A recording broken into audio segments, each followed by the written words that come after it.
You've probably heard the whispers, maybe even followed the leaks about an impending PlayStation 5 Pro. We've all imagined a significant upgrade, a true next-gen leap. But what if I told you Sony just quietly launched a Pro model that's less of a thunderclap and more of a gentle sigh? For months, the gaming world buzzed with speculation. A new PS5, a Pro model, was on the horizon, promising. Well, we weren't quite sure, but we hoped for something substantial. Now, the console has arrived, and thanks to the diligent detective work of YouTuber Austin Evans, who got his hands on one, we have a clearer picture. And the consensus? It's a very polite upgrade. Let's unpack what Sony did here. On the outside, you probably won't spot any radical design changes that scream new console. It still looks very much like the PlayStation 5 you know. But lift it up, and you'll immediately feel a difference.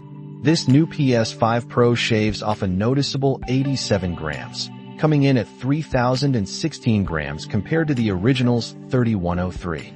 That's not a gym-level transformation, but it makes it a bit lighter on your shelf or in your backpack if you're ever transporting it.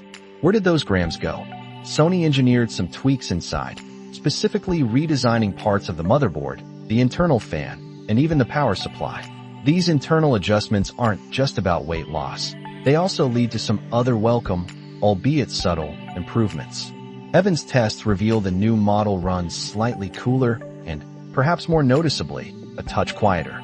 If you've ever had your PS5 fan spin up during an intense gaming session, you know even a minor reduction in noise is a win. And yes, it is more energy efficient. We heard rumors about this, and now Austin Evans' findings confirm the new model runs 2 to 3% more energy efficiently than its predecessor. You probably won't see that reflected dramatically on your electricity bill, but every little bit helps the planet and your wallet, right? Now, the big question, performance. Is this a generational leap? Not quite. When Austin Evans put it through its paces with games like Astro's Playroom and Gran Turismo 7, he found a modest performance bump, averaging around 3 to 4%. Think of it like a car getting a slight tune-up, not a full engine swap. It's better, but you likely won't feel that difference in your day-to-day gaming without specialized equipment tracking frame rates. It's certainly not the kind of leap that screams pro in the way we usually understand it. What about the controller? Rumors also claimed a revised DualSense controller would feature a removable battery. Well, a new controller does ship with the console, sporting a new model number and a couple of minor internal tweaks, like an additional support component under the shell and Sony removing one tiny microphone on the back. But alas, the dream of a user-replaceable battery remains just that, a dream. The new DualSense is essentially the same excellent controller, just with a few under-the-hood adjustments you won't ever notice. So, who is this new PS5 Pro for?